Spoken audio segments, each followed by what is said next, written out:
quest. What was her quest? She was in search of the big pink bubblegum asteroid. Thank you.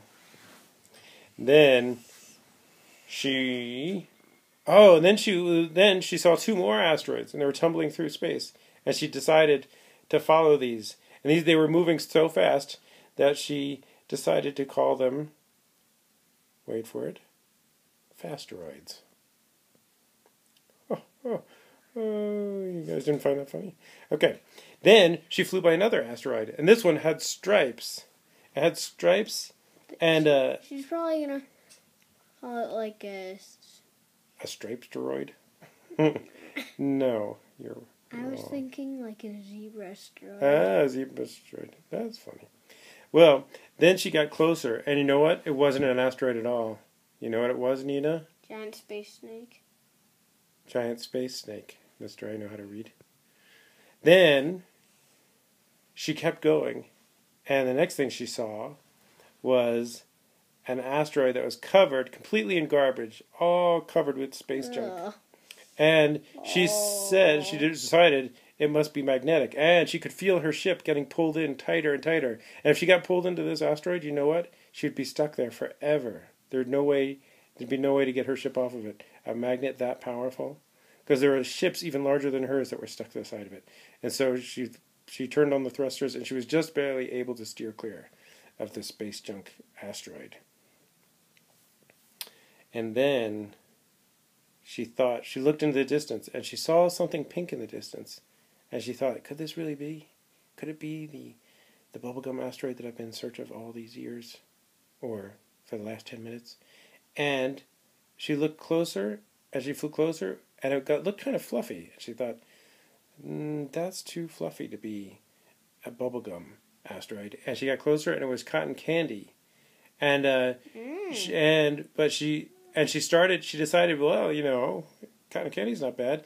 And so she thought she'd go land on it. And she went to land on it, and she realized as she got close that it was too sticky. If she landed on it, she might never get off. And so she pulled away. Yeah, when cotton candy does get wet, it kind of gets a little sticky. Yeah, it gets really sticky, yeah.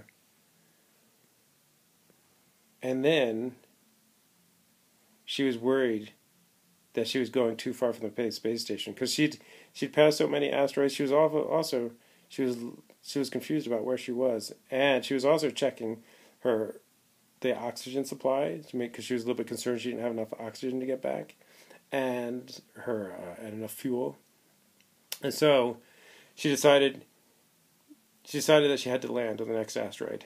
She had to land on the next asteroid and save some fuel and plan her trip back to the space station. So she stopped on this asteroid. She got out of her ship, and she sat down on a rock, and her butt stuck to the rock. So she wiggled.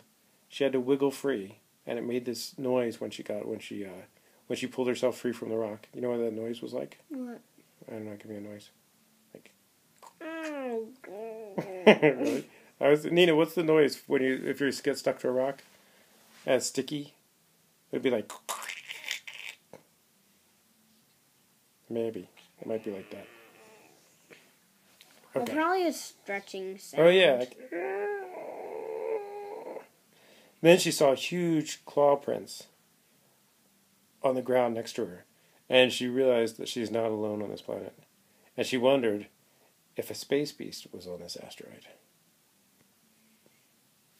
So she thought she'd come all the way around to her space scooter. And when she got there, it wasn't hers. It was a wrecked one. And it looked like hers from a distance, but it wasn't. It had been there for a little while. It wasn't operational, and it was stuck to the surface, like partly embedded in the surface of the planet. So she did the next logical thing. She took a nap, and then she tied her leg to a rock. Well, before taking the nap, and just to make sure that she didn't float away, because that can happen in outer space.